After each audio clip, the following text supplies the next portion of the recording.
Okay, so balancing your professional and personal life can be challenging. But of course, it's essential.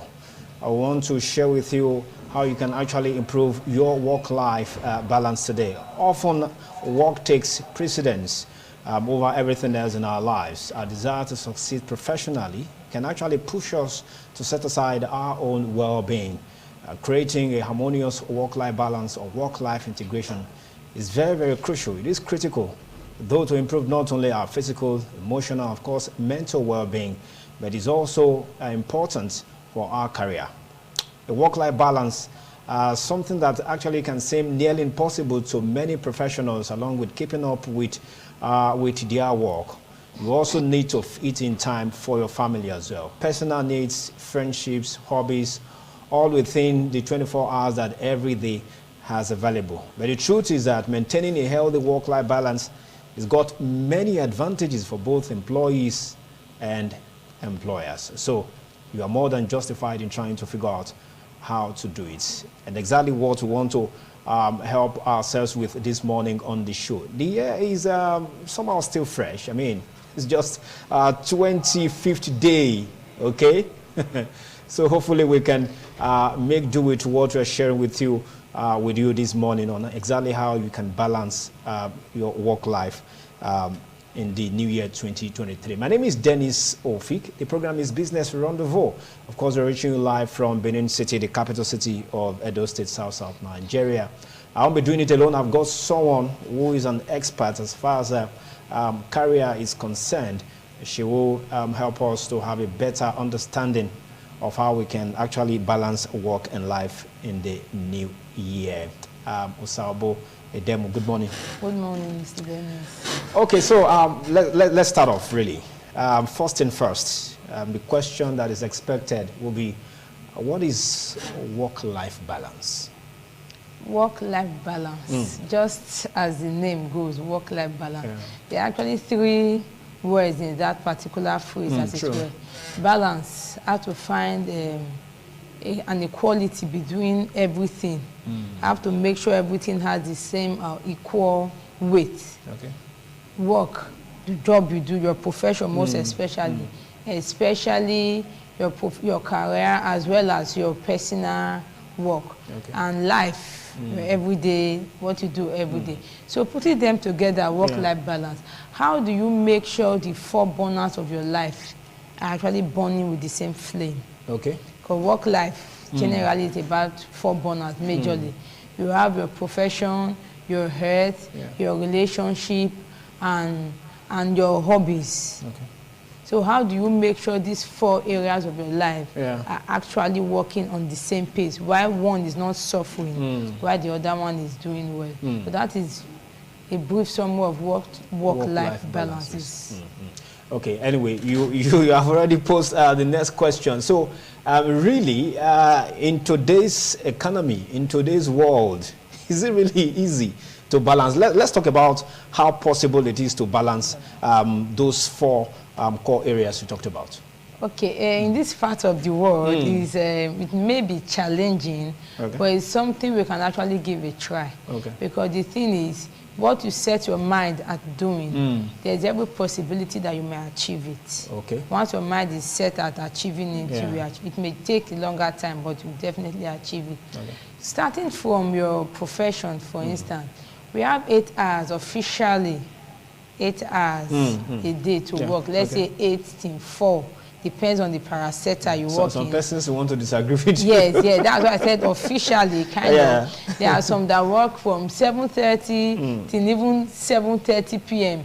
While some work overnight and all of that. But officially, to a larger extent, using the government parastatal, for instance, is 8 to 4. Okay. So they're talking about your profession, which is your life, your work rather. Trying to see how you can blend it as well as fitting in your personal life. Yeah. Because if you are not healthy, you will not be able to perform well as an employee. True. That's the thing. So you have to look for a way of fitting in your personal life, your health life, your hobbies, your relationship, and all of that. If I'm coming from a home or a house where my relationship with my family is is, let's say, 0%. We have quarreled this morning because we are not having chance, we are doing this, we are doing that. And I come here this morning, you will see it. I will not be able to perform well as I should in my place of work. So that's why we need to balance our work with other things. You have, okay, 8 hours, you say that one is kind of controversial. Yes, I agree. Okay, you have particular hours set out to work in a day. Before the time, after the time, during your break, how do you manage it? Okay. This is the most important thing.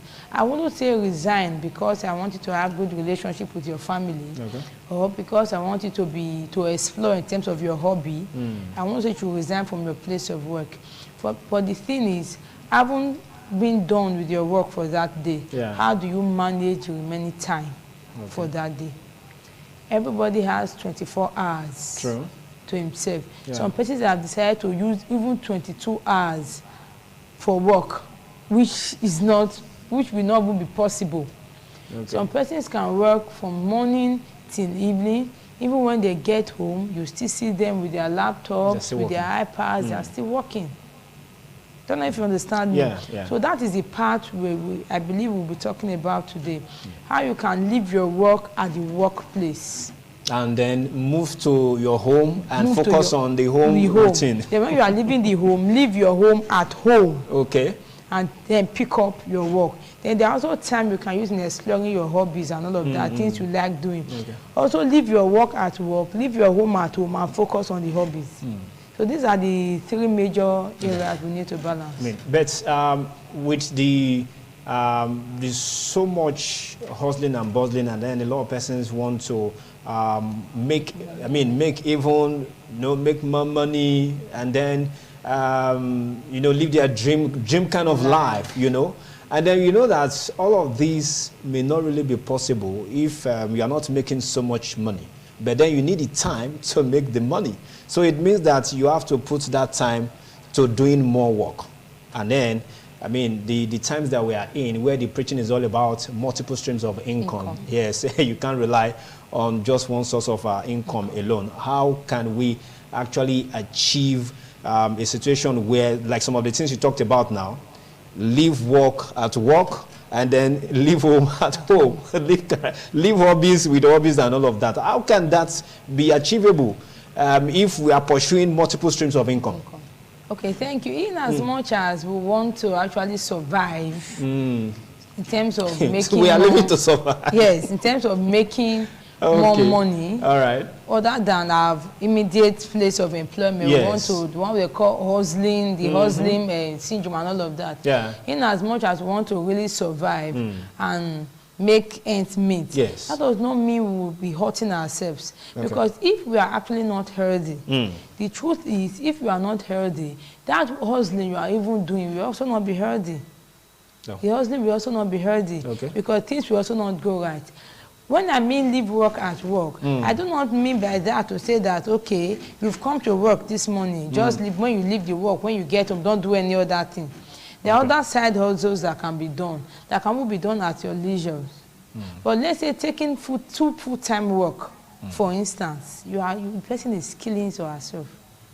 Say, okay, I'm a full-time worker here. I close by, let's say, 4. And I will not do night shift. I'm a full-time worker from, let's say, 4 to 9 p.m. And do another one. You are making more money, but at the end, you use the money to be tackling the health challenges you may actually be facing. So one of the ways we can actually manage that is we should set realistic targets for ourselves. When I set a target for myself and say, okay, this month, by the end of the month, in addition to my salary, I want to make X, Y amount. There are some we know it's not realistic. When you set a target that is not realistic, you will start seeing yourself working too hard. These days, we do more of smart work than hard work. Before now, I believe in your profession, you just take your manuscript and you just read from beginning to. But now there are other ways that have been devised to make work easier. So try and see how you can make your own work easier. Even the added one you are doing, like the business, the side business and side hustles. Let's see how we can also make it easier for ourselves. It's not a matter of working hard. if it's a matter of working too hard that brings food to the table, there are some persons that does a lot of hard work that we know. They would have been the richest people today. I don't want to mention any profession in particular. So there's a person that does a lot of hard work. They work morning to night, day in and day out. And still, where you left them last year, they are still there. But there are some others that try to manage their work, as well as their hobbies, their relationship, that you will feel ordinarily, this man is a lazy man. He just go to work Monday till 4. He comes home and that is always lazy. But those people are living better life than those ones that are probably doing the hard work. So there are a lot of ways, set targets that are realistic. Okay. Right. And the other times you should also learn to say no, learn to decline. Okay. I'm not saying always say, there are sometimes you also learn to decline. So a boss, I mean, your boss can actually give you an assignment and you can actually decline.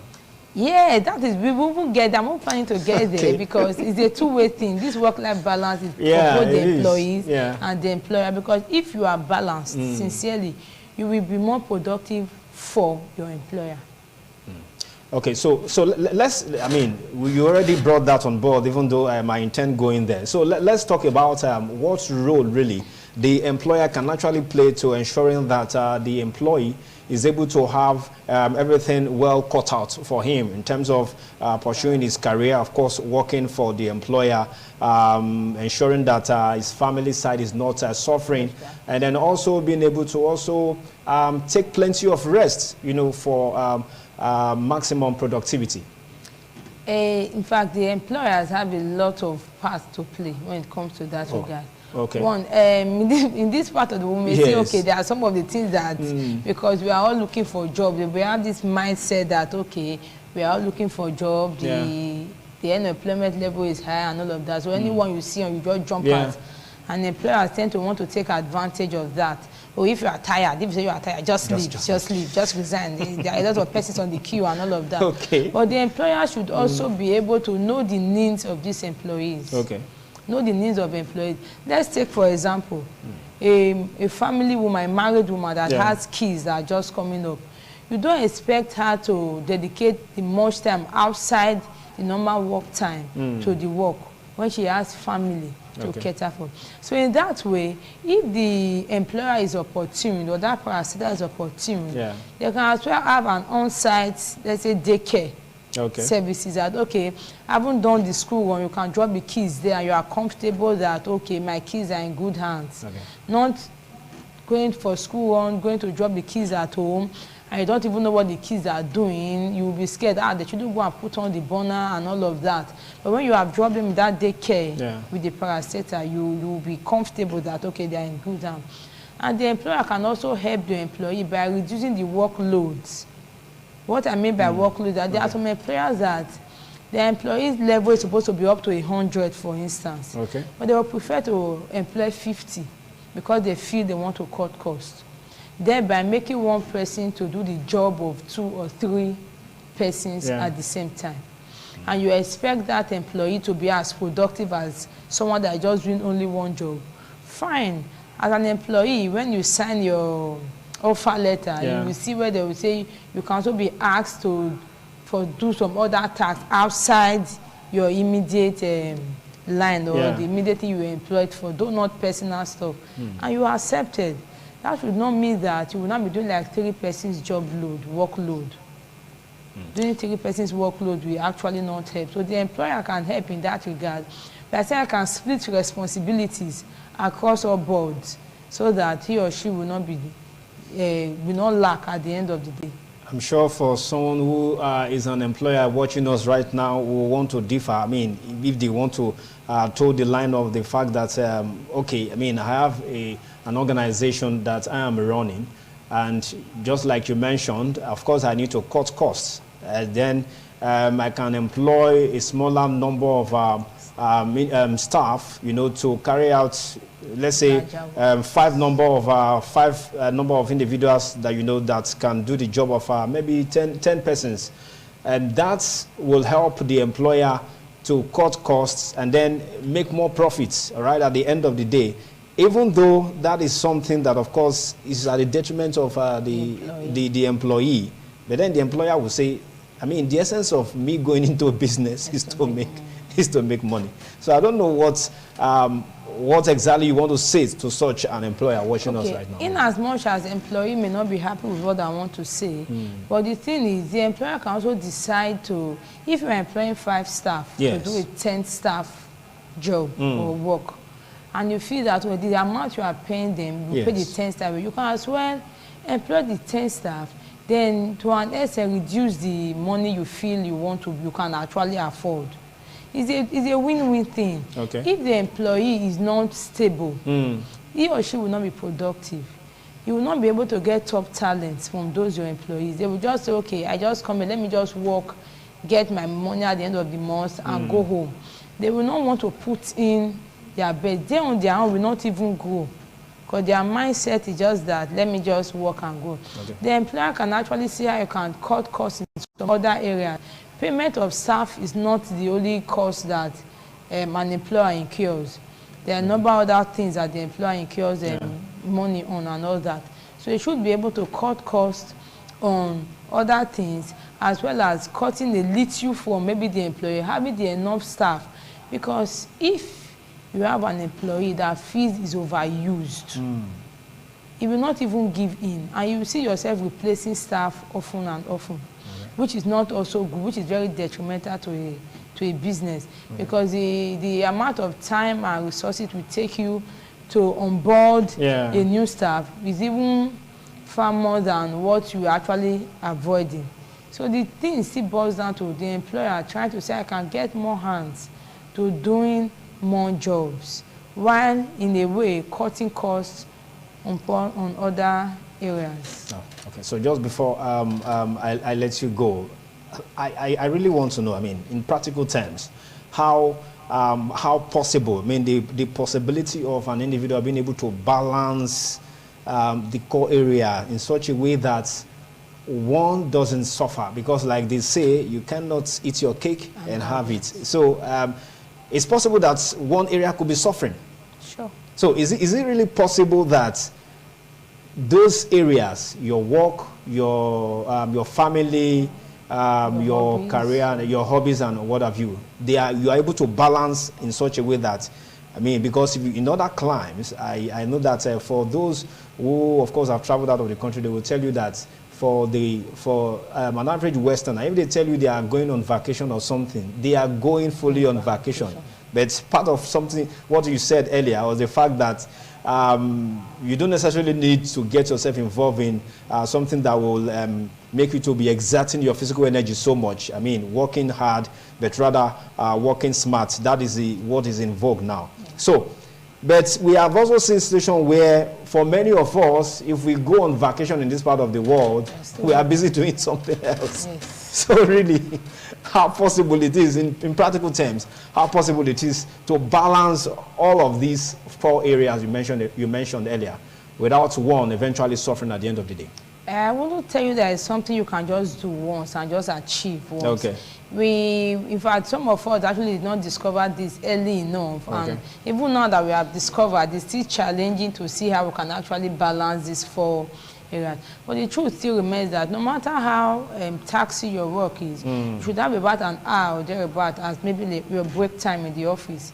Make sure you don't use that. Some people now, when they are on break in the office, let's say 12 to 1, that 12 to 1, they are still using that 12 to 1 to still do the office work. Just clear your head off work totally for that period. And when you are opportune, it may not be every day. The weekends, some persons work weekends. Some persons do not work. Some work with shifts. When you are not on shift, or when you are not the one working at that time, try to say you can use the time well for those other 3 areas. Some persons will still prefer to still be in the office environment and still be discussing something related to the office. They say, I don't have anything I'm doing at home now. Even if you don't have any serious thing you are doing, get a note, get a book, read, and all of that. So you have to see how you can balance your time. The other extra times you have, let's say weekends, you can go see health practitioners, check yourself to make sure you are okay. There are some things you love doing. You love community service, you love playing football, you love reading. I will not say, okay, dedicate 2 hours every day to doing that. That may likely not be possible in this part of the world.